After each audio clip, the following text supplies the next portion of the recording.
your life is short and it's troublesome. And perhaps you need to do something worthwhile with it. And if so, then you should do the most worthwhile thing. And you should figure out what that is for you. And part of that's definitely going to be to develop your character. To what end should you devote your life? And another question might be, well, does it matter? Matter is an interesting word, because matter is matter.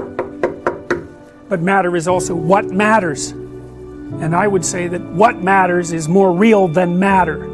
At least that's how you act. And then the question is, well, is there something you should be aiming at? It's a good question. That's the question of the meaning of life. Rule 1 is stand up straight with your shoulders back. And rule 2 is treat yourself like you're someone responsible for helping. And number 3, which is very tightly associated with number 2, they're sort of variations on a theme, is make friends with those people who want the best for you.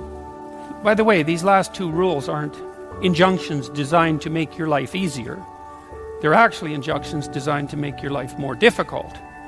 Kierkegaard said at one point that his role in life, given that everything was proceeding to become easier and easier in all possible ways, that there would come a time when people would cry out for difficulty. And so that's partly how he envisioned his role in the world, interestingly enough, as a universal benefactor of mankind who would strive to do nothing other than to make life more difficult for everyone. And so rule 2 and 3 are like that, because treat yourself as if you're someone responsible for helping isn't the same as be nice to yourself. It's not that. And to associate with people who want the best for you means that they get to demand the best from you. And that's also not an easy thing. Rule 4 is compare yourself to who you were yesterday and not to who someone else is today. And that's an injunction about envy. You need things that are above you because you need to do something worthwhile with your life. You need something to aim at. One of the consequences of that is that you can become envious of people that you believe have attained more in a deserved or undeserved manner. That can make you bitter, and so it's much better to compare yourself to yourself and to use yourself as the target for improvement and comparison. Rule 5 is don't let your children do anything that makes you dislike them. And the rule of thumb there is if you dislike them, then other people will. And it's a bad idea to allow your children to act in a way that makes other children dislike them or adults dislike them, given that they're going to have to deal with children and they're going to have to deal with adults. So your primary responsibility as a parent is to help your child learn how to behave so that the social world opens up its arms to them and welcomes them at every level. And you've done your job if you can manage that, and it's not a simple thing to do. Rule 6 is put your house in perfect order before you criticize the world. And that's not take no action for others until you have your act together. That isn't what the rule means. It means that bind your ambition with humility and work on what's right in front of you that you will suffer for if you get wrong before you engage in the large-scale transformation of other people. Rule 7 is do what is meaningful and not what is expedient. And I would say in some sense that's the core ethos of the book.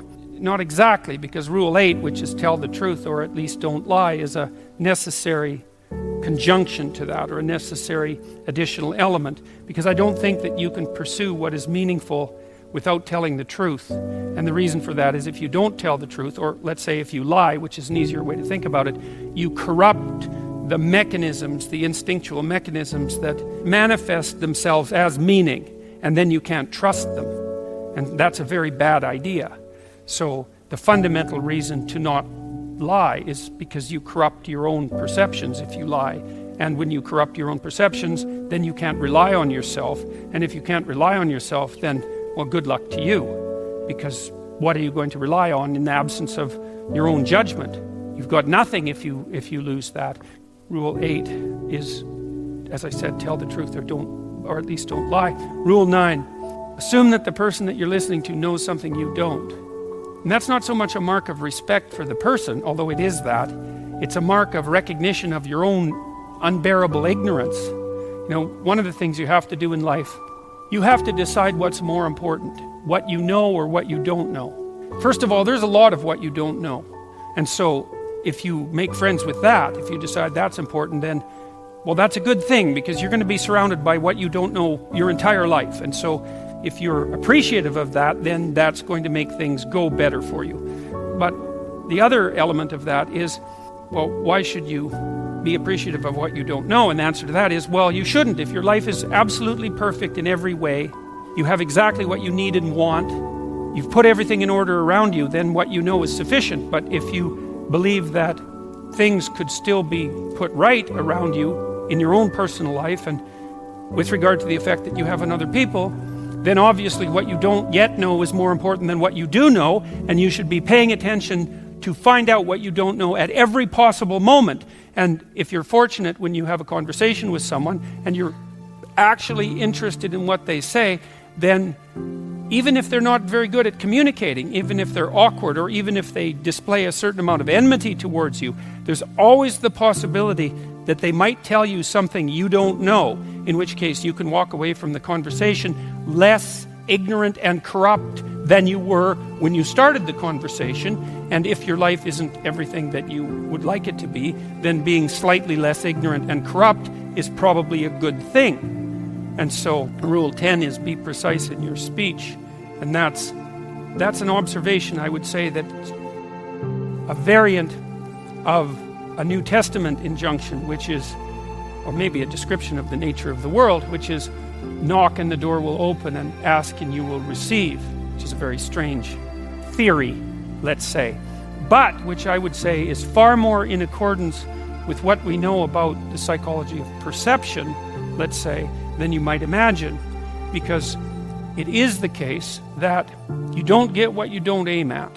You might get what you do aim at, and your aim might get better as you aim as well, which is something to consider. If you specify the nature of the being that you want to bring into being, then you radically increase the probability that that's what will occur. Of course, you all know that because you regard yourself, at least to some degree, as active creative agents, right? Your fundamental attitude towards yourself, at least in the manner that you act towards yourself, is that you wake up in the morning and you have a landscape of possibilities that lay themselves open to you, and you make choices between those possibilities and determine in consequence how the world is going to manifest itself. So you confront a field of potential. That's a good way of thinking about it. And through your choices, you determine which elements of that potential are going to concretize themselves into the real world. And you are very unhappy with yourself if you don't do that properly, and you're very unhappy with other people if they don't do that properly, and you're very unhappy with other people if they don't treat you like that's what you're like. Because part of what you demand from people, let's say, in terms of sheer civility, is that they act towards you as if you're the locus of voluntary choice in a world of potential.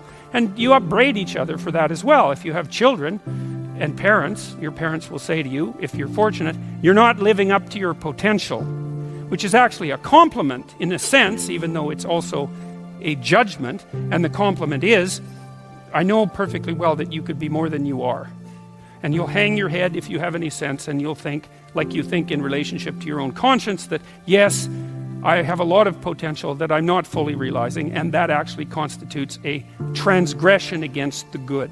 And I don't think I've ever met anyone who doesn't believe that. If you have a reasonable conversation with them, it just seems self-evident. I mean, maybe now and then you meet someone who's narcissistically self-satisfied, but then they're narcissistic, and that's not good. That as a medium to long-term strategy, that's a catastrophe. That ends in disaster. It's a short term, it protects people, but long term, it's not good in the least. And of course, other people don't appreciate it as well. Rule 11 is don't bother children when they're skateboarding.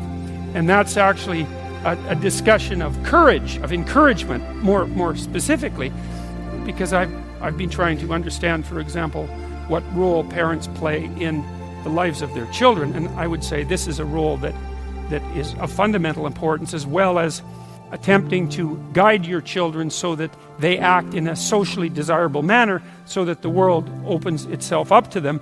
You also want to encourage them, which is not the same as sheltering them. It's not the same at all. And to encourage someone is to say something like, or to act out something like, look kid, the world's already difficult, because the world isn't easy for children any more than it's easy for adults. The difficulties are, they're not the same, they're child-sized difficulties, but they're still difficulties. The world is a very hard place, and it's a bitter place in many ways, and it's not only a hard and bitter place, it's also touched with betrayal and malevolence, and that's the fundamental bottom line. But there's something in you that is capable of taking that full on and transcending it, and that's encouragement.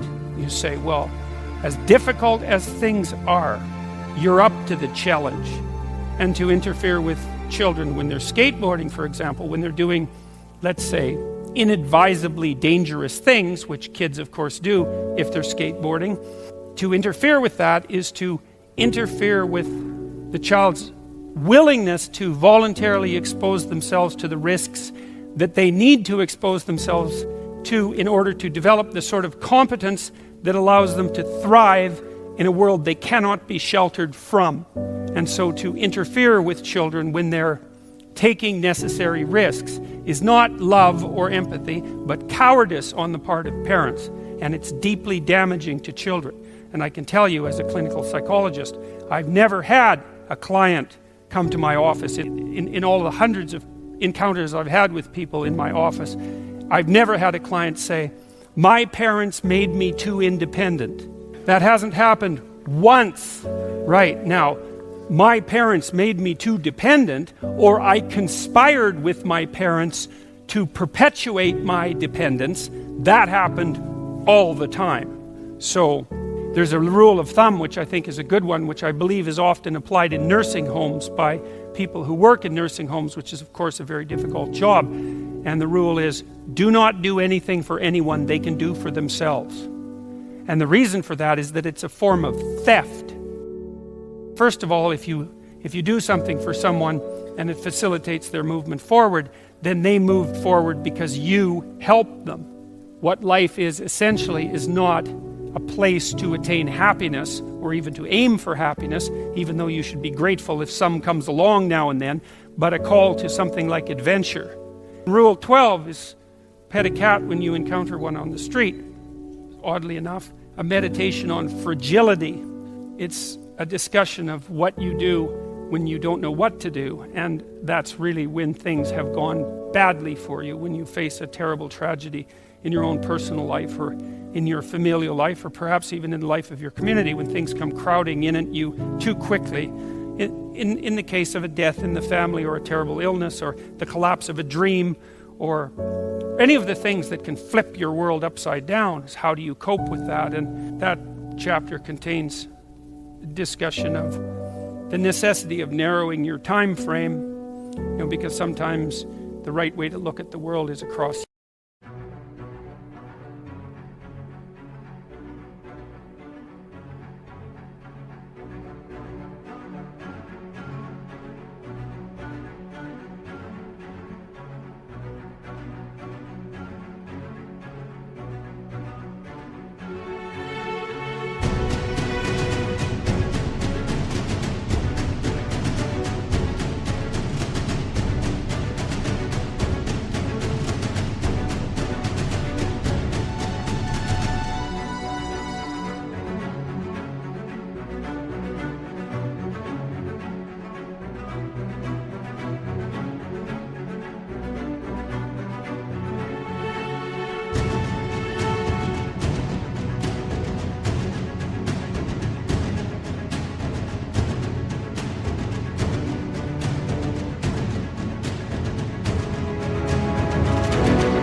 Years, and sometimes it's across months, and when things are more out of control, perhaps it's across days, and when you're really up against the wall, it's across hours or even minutes. And during those minutes, then you concentrate on doing as well as you can with what's right in front of you, for the longest unit of time that you can tolerate conceptualizing. Maybe that's what you do at someone's deathbed, and while you're doing that and suffering away madly, then you also take the time to appreciate everything you can that manifests itself, that allows itself to be appreciated. And so that's the metaphor of the cat, I suppose. If you want to maximize your chances for both success and let's say well-being, is you want to find a strata of occupation in which you would have an intelligence that would put you in the upper quartile. That's perfect. Then you're a big fish in a small pond. And you don't want to be the stupidest guy in the room. It's a bloody rough place to be. So, and you probably don't want to be the smartest guy in the room either, because what that probably means is you should be in a different room. You could be more than you are, obviously. That's obviously the case. How does that manifest itself in the moment? Well, that which you could be tells you where to walk by making that path meaningful.